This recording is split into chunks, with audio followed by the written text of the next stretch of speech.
You want the facts? We got it here. It's hot, it's black. Come sit and sip black tea.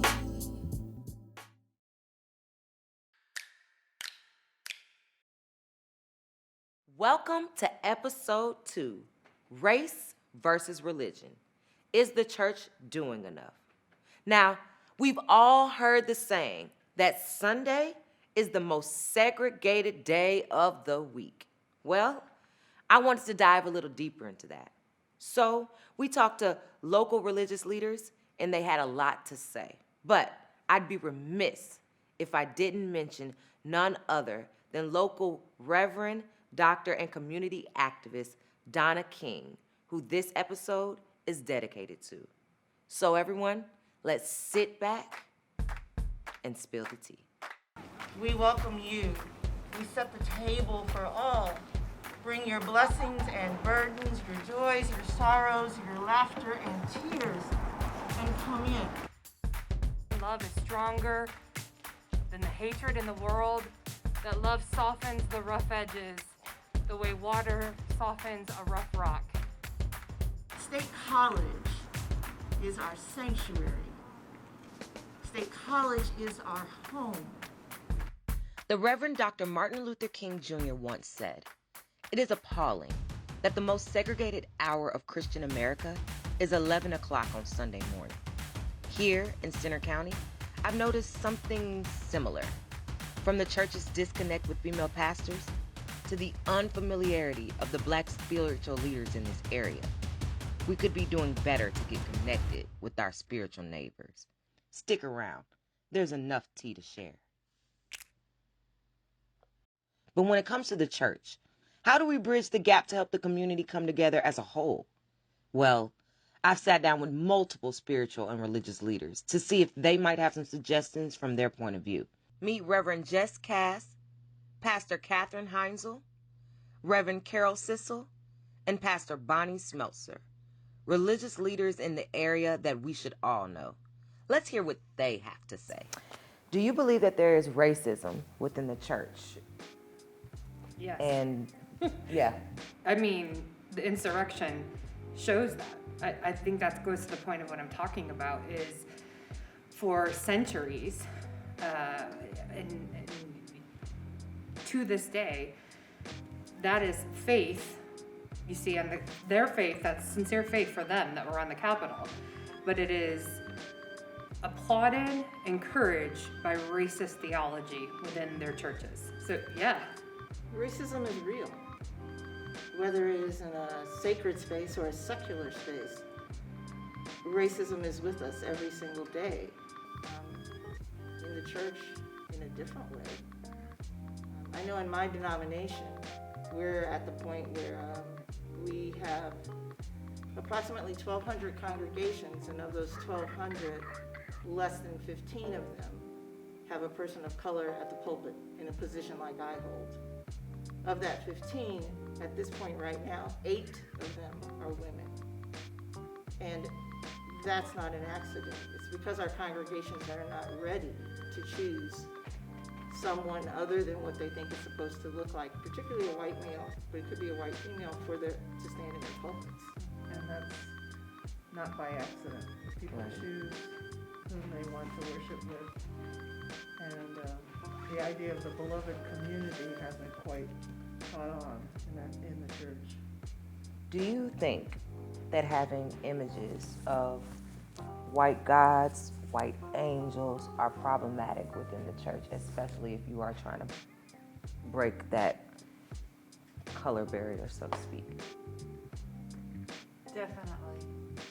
I think it just reinforces this racist attitude and this white first attitude. That's a really important step, is having visual portrayals that represent all of humanity. I would even say, in my tradition, the sacrament, the Lord's table, why is it most often a white piece of bread that's there being broken? This is the body of Christ broken for you. I would say that is a subtle racist suggestion weaving into our theology in the congregation. So why don't we use rye? Why don't we use wheat and other colors? It permeates the most subtle ways, and that's even within my wonderful UCC tradition, weeding out subtle images. One of the most powerful experiences I had with the visual image of Jesus was when I happened to be able to take a trip to South Africa and visit one of the churches where anti-apartheid movement was working and alive, and there in their sanctuary was this huge portrayal of a black Jesus, and to see that in that space and know how that must have empowered those people to rise up against all odds against this hugely destructive system of bondage for them was something I just carry with me all the time. You just said something interesting when you said a black Jesus, and I kind of sometimes equate it, and not disrespectfully, but in my head, I think to myself, clearly, from what has been portrayed, right? Jesus is white. We're just going to make sure we're going to make a picture of our own. Because I feel like we as black people have done that for the longest, right? We just take it and we just make it our own because we weren't necessarily given. Well, I think taking it more into gender, what you just said, someone could say, oh, these are the 4 women lead pastors in State College. Why do you need to put that descriptor in front of pastor? We're 4 pastors, we're 4 ministers in State College. We don't need to be the women. So that assumes that the correct way of being a minister is a male. It's male, yeah. So I understand what you're saying. Let's pause here to see what other spiritual and religious leaders have to say. I accepted my call into ministry when I was probably about 8 years old. I knew I was called to be a preacher. So how did it feel being one of the only black or one of the few black ministers within the conference or just in the State College area in general? It's hard. It's very difficult and it's lonely. So it becomes challenging because of sharing what I'm experiencing. Whereas I can call my brother and tell him, bro, I'm having a bad day because of the people that I'm dealing with, and I just need someone who looks like me to understand. It can be very hard. If you've ever heard this saying, if you agree with it or not, that Sunday is the most segregated day of the week. It's segregated because oftentimes people, they want to be with people who look like them, who understand the same dynamics of worship, who understand the same types of context. There is certain things that you will experience in the black church that you will not experience in the white church. So would you agree that there is racism within churches and mosques and other facilities that are out here? Yes. Yeah. Yeah. Oh, most definitely. The problem of racism, we have to understand, it's a part of the system. It is in every nuanced space of American reality. I don't see it. There is racial awareness, but I wouldn't call it racism. It's interesting here in State College, there's so few people of color. I think in other places they're larger. But that's just because in State College, it's pretty much a white community. It's very different from my previous places. I usually hear that as a criticism, that even people who are involved in equality and civil rights and civil liberties, on the rest of the week on Sunday they scurry off into their own little racially selective groups. But in retrospect, I don't think it's not a problem. I don't think, because first of all, to my knowledge, these days, no houses of worship are restricting people of color or people who are not of color. It's a matter of people finding a place that is comfortable to them and reflects their traditions. Why shouldn't the people who like Presbyterian style worship be able to go there, and people like Pentecostal worship want to go there, and people who want the Episcopal Church they're there. And we as Jewish people find this because we can be fully integrated into the rest of society, but sometimes we want to be among other Jews. It's not a matter of discrimination. It's not a matter of hostility or anything like that. It's just there's certain nuances, there's certain common experiences, there's certain styles of worship or speaking that are part of our tradition, and we want to do that. So I think if people want to, there's a lot of churches and synagogues and other religious institutions around, and if people choose it for all kind of reasons, and a lot of it's this kind of an ambience. If they like that ambience and that's the way that they can connect to God, I think that's wonderful. We're continuing, in America, we're continuing progress we've been making for a long time. I think one thing we've learned is that it takes a long time and a lot of different experiences to change hearts and minds. You can change laws, you can change institutions, but you can't always change people's minds. And how you change people's minds is the big challenge. It's still a big challenge. I mean, you'd think that with the election of an African-American president, that was behind us. With an African-American attorney general, you think that stuff was behind us, and it wasn't behind us. And it's like, well, I think we were naive. I mean, I was hopeful too, but I think we were naive. That how do you change the minds of people? And of course, that is exactly what you're trying to do, is change the minds of people. Remember, in the civil rights struggle, it's not a matter of killing your opponents. It's a matter of converting them to realize that there is equal humanity in people regardless of their color, of trying to convince people through all the different methods that are used to realize that there's humanity in different people. And interesting different approaches. I know that a lot of times when you hear people speak on the say some of the speakers for Black Lives Matter with a lot of anger, I wonder, is that as persuasive as other approaches? I think it's a you can call it a cultural war, you could call it a cultural struggle, but there's a lot of work to do. And I don't even know if it's a war, because I don't think we're necessarily fighting back, because we're at the brunt of this, and we've been at the brunt of this. And I would think that in 2021, 2020, 2018, this type of conversation wouldn't have to be had, if that makes sense. That's right. That's why it could be over. Yeah. Right. Yeah. So that is why I just want to clarify that, not to make you agree, but just to clarify why I use the term racial war. May I ask you a question? Yes, of course. So did you grow up with images of Jesus in your home? So actually, no. So my father wasn't just a regular preacher, I guess you could say. I don't know what that means, honestly. Like my father decided when he became a minister to further his education, and so he went to Magnolia Bible College and he studied Hebrew and he studied Greek. And my mother had an old Bible that her mother had given her, and my father would not let us keep the Bible in the house, and in turn bought us the big, I don't know if you know what I'm about to say, the big black Bible. This was a big Bible, like this big, with specifically black imagery and black images. And I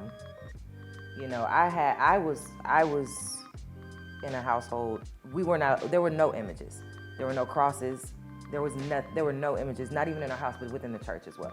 There were no pictures of angels, there were no crosses, no cross on the pulpit. There was nothing like that, because my father felt that imagery was very distracting, and I would honestly have to agree with that idea. So no, like my parents never bought me a cross necklace or a thing. Like there was no imagery whatsoever. But when I went to other people's churches and everybody is standing up, hallelujah, and I'm looking up, I'm like, man, it's very confusing, right? Because especially as a black child, I think it's kind of disheartening, because you have to think that when you see these images, you think that this is the closest thing to God, right? And their skin is nowhere near mine. So I must be the furthest thing. I think it's an evolving process, and I think the more you learn and the more you talk to people, it changes. But that's just kind of where I am right now. Pastor McKenzie is the longest standing black pastor in the State College area, and we were able to schedule an interview with him between his busy schedule. Harold McKenzie, born and raised in Harrisburg, Pennsylvania. I've been a Christian since I was 11 years old. I'm now 69. and very sincere about my faith, but never had a clue I would ever be a pastor. Started around 74, 75. I became the senior pastor in 1990. So here I am. It's based on the scripture, Psalm 133, how good and pleasant it is for brothers to dwell together in unity. What was your congregation's response to the 2019 shooting of Osaze Osage here in State? Well, the Osages are very dear friends of my wife and I. And we've known them and loved them. We didn't know Osaze as well, but we knew them and we've known them very well. And we've been praying with them, we've been in contact with them throughout this time. It was a shockwave because, again, put it in context, we had a couple things that happened all at once.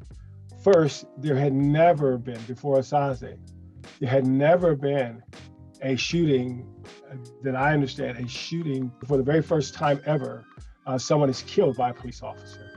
Compounded that with the situation where he's a black man, and then you attach that to everything else that has been happening around our country. And then the question is always, it comes up, if he were white, would he still be alive? From a biblical context and everything the Bible teaches, the church has been historically, the biblical church has been historically ambiguous at best. When we go all the way back to slavery, where you have people, white folks, Christians who helped harbor slaves. It's asinine even to think how a person could use scripture as an excuse to dehumanize a group of people. I'm talking about white brothers and sisters in the church, Christians in the church. It's really hypocritical to say, that we're going to correct anything when the world looks at us. And I think when we were in conversation yesterday, you mentioned the Sundays being the most segregated time. What are we going to do? And I say, so I think it is incumbent upon us, but it's got to start with in our walls. Well, thank you so much, Pastor McKenzie. I really appreciate it. You're very welcome. It's not necessarily a community everybody's going to want to stay in. Yeah, I know. Right? But if you go back home, bless you there. Yeah. Okay. Well, thank you so much. I appreciate it. You're very welcome. All of the religious leaders we spoke to led by example. They either spoke with us through Zoom or they opted to keep their mask on when they met with us in person. I was going to tie everything in with Reverend Dr. Donna King. And of course, she unfortunately passed prior to this. Give me an experience that you had with Dr. Donna King. She, one of the things that I remember is that, she did these Underground Railroad tours, and some of our parents and their children went for one of those with her. And that was a highlight for them to have her lead them and tell the story the way she did all the time. And so our congregation actually commissioned one of our ordained folks to go and help assist Donna in this time that she was dealing with her treatment. And so we've tried to support her and the congregation in that way.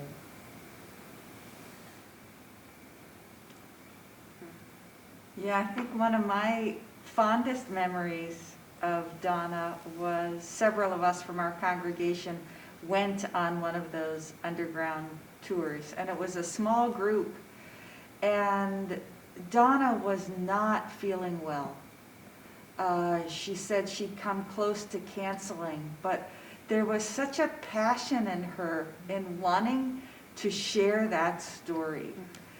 And so it was, you could just tell, it was by sheer willpower that she proclaimed her message. And she carried that lantern, and we went around Bellefonte. And yeah, that was such an important part of her ministry, to share the cultural history and make it come alive. She was a force. So you know how sometimes you meet a person and you've been told a lot about them. And then you actually meet them. And it supersedes anything that anybody tells you about this person that you meet. And that's what was it like that for you? That's what it was like for me to meet Donna. Oh, you need to meet her. Oh, we have to get you all together. Oh, she's going to be able to tell you things. Oh, she really is part of the foundation of State College.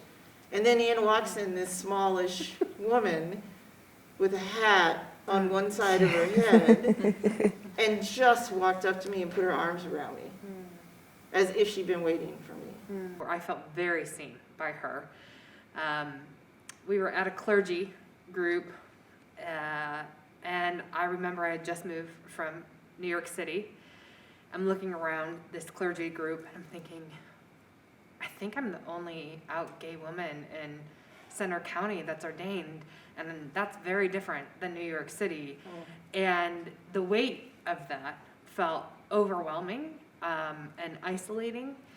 And I knew, when we talk about call, all of us talk about call, I knew in my gut I was supposed to be here, but those first 6 months especially were so disorienting to me, so disorienting. And I worked so hard to love where I'm from now. Like I'm with the people. I pickle food now, because I'm here with the people.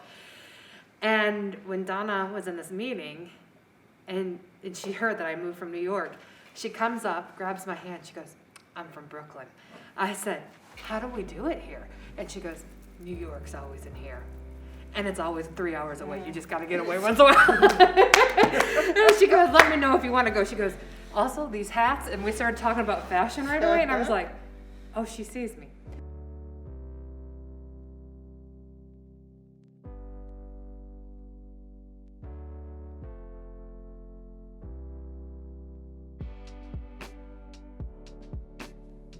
And welcome back to What's the Tea? You guys already know what this is about, and you already know that I need my tea for this. Okay, let's see.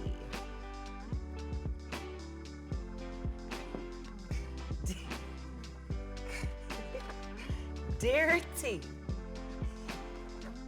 can I touch your hair? Hell no, you cannot touch my hair. And you shouldn't reach and touch any Black person's hair. Look, guys.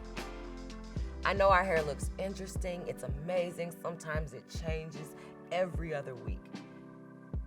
But your hands are not supposed to be in it in any form or fashion. We are not pet dogs, and we are not an art exhibit.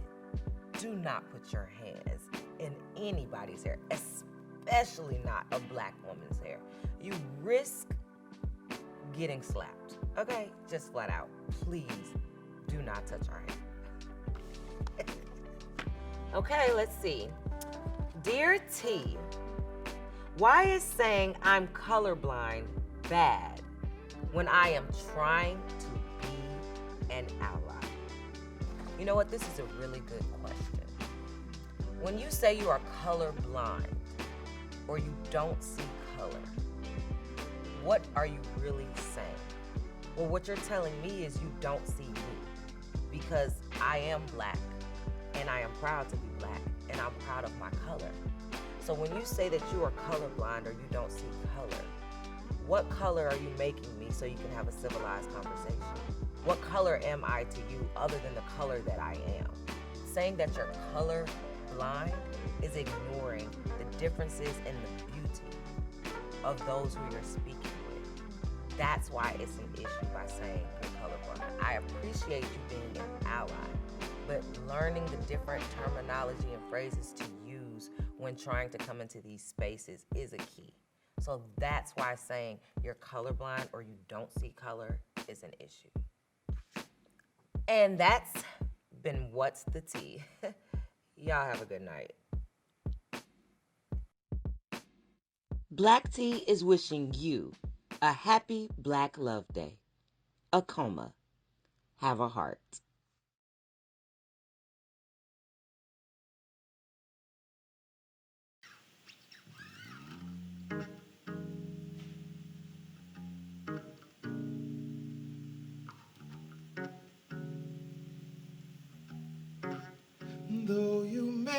not drive a great big Cadillac? Gangsta white walls, TV antennas in the back. You may not have a car at all, but remember, brothers and sisters, you can still stand tall. Just be thankful for what you've got. Though you may not drive a great big Cadillac, diamonds in the back, sunroof top, digging the scene with the gangster lean, banks and white walls, TV antennas in the back. You may not have a car at all, but remember, brothers and sisters, you can still stand tall. Just be thankful for what you've got. Just be thankful for what you've got. Though you may not drive a great big Cadillac, diamonds in the back, sunroof top, digging the scene with a gangster lean, gangster white walls, TV antennas in the back. You may not have a car at all,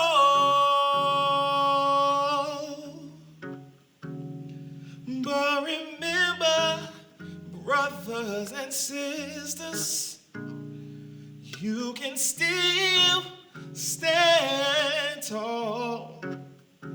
Just be thankful for what you've got.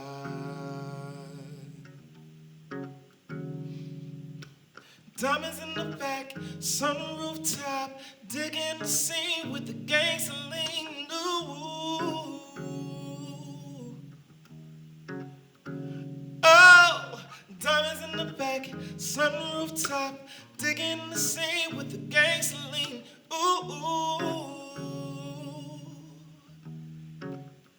Ooh, diamonds in the back, sunroof top, digging in the scene with the gangster lean. Ooh,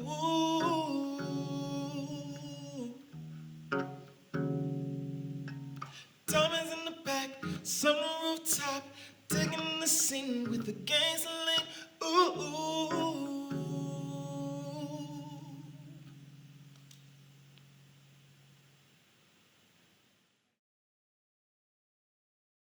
Well, that's our show for this evening.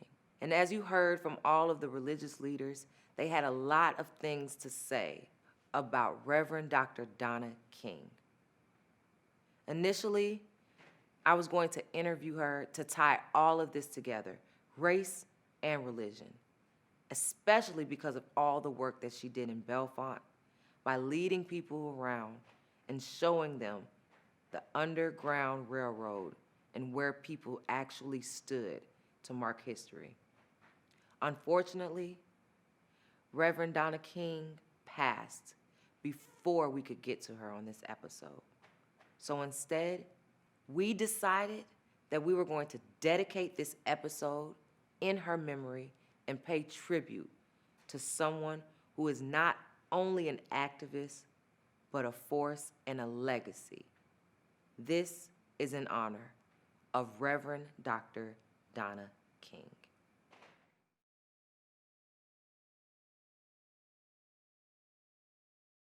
My mother was the strongest woman I know. Since a young girl, she has had us right by her side in the fight for social justice. She reached so many people, and she loved teaching and loved her students. My mom was valued and recognized by so many people for everything she did in the community. In 2001, she helped take over the hub for 9 days and was not afraid to stand with the Black Caucus and forced the university to take the death threat seriously. She would always say we have to keep fighting because there is still so much work that needs to be done.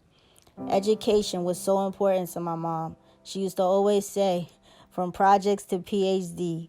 She wanted people to know no matter where they came from, education was always an option. She made sure to let everyone know that she was from Brooklyn and that she had a New York state of mind. My mother was a fighter until the very end, and she would want us to be persistent and continue the fight for justice. Faith leads us in many ways. Faith even helps us find people we didn't even realize we needed. Take Dr. Sy DeVries, who speaks to us candidly about her memory of Reverend Dr. Donna King. Look at the history and look at the reality. And far too few people are willing to do that these days.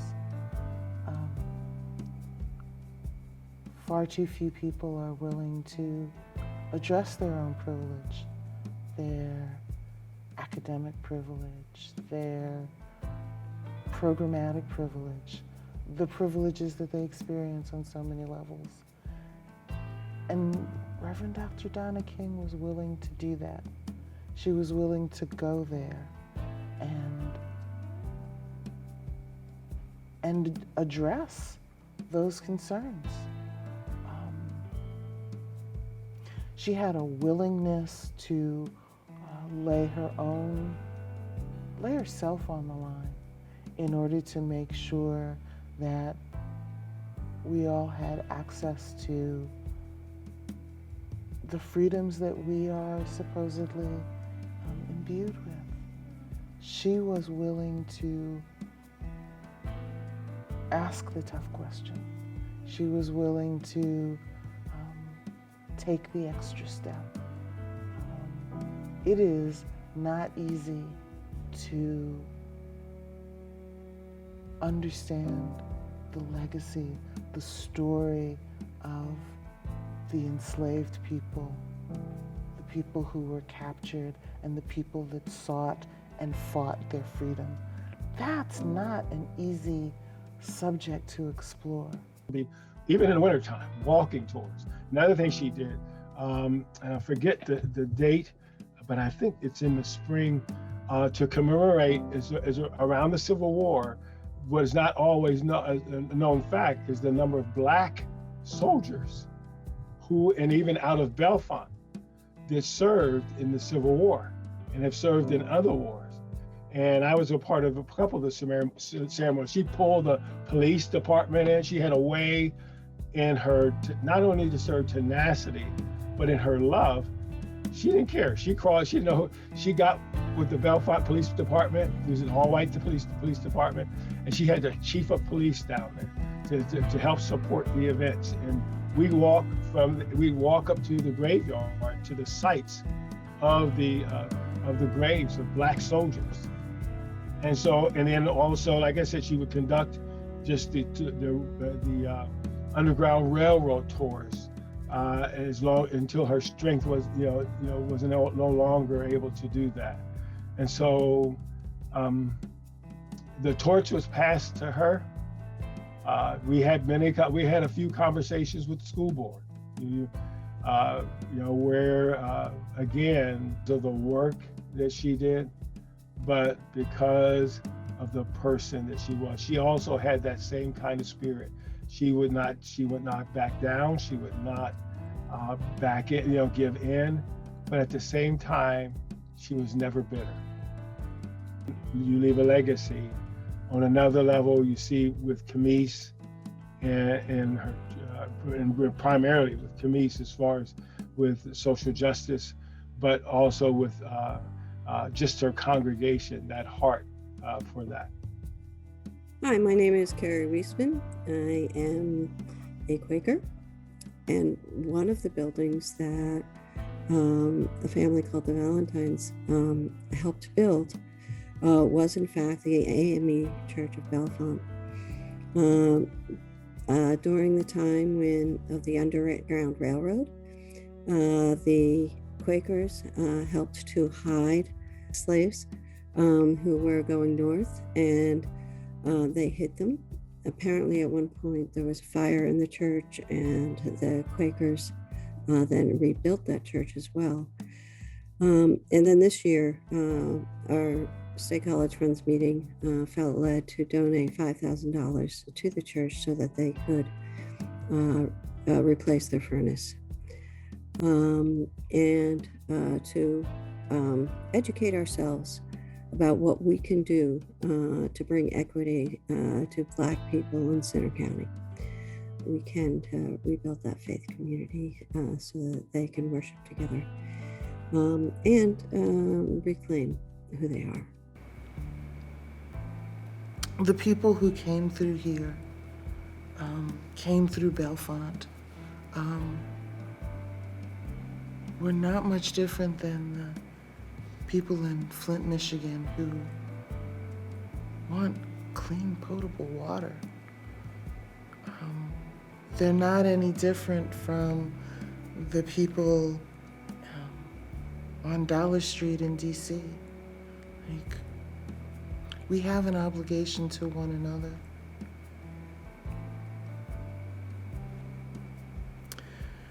She could convey that message so clearly.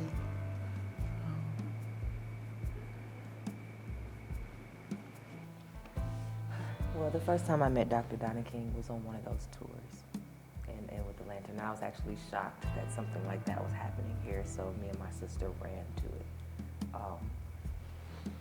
Unfortunately, between COVID, a lot of times I would hear her speak on Zoom calls and things like that, but I hadn't been able to speak to her. But people like you, who knew her well and knew what she did, is how I think we'll be able to keep her legacy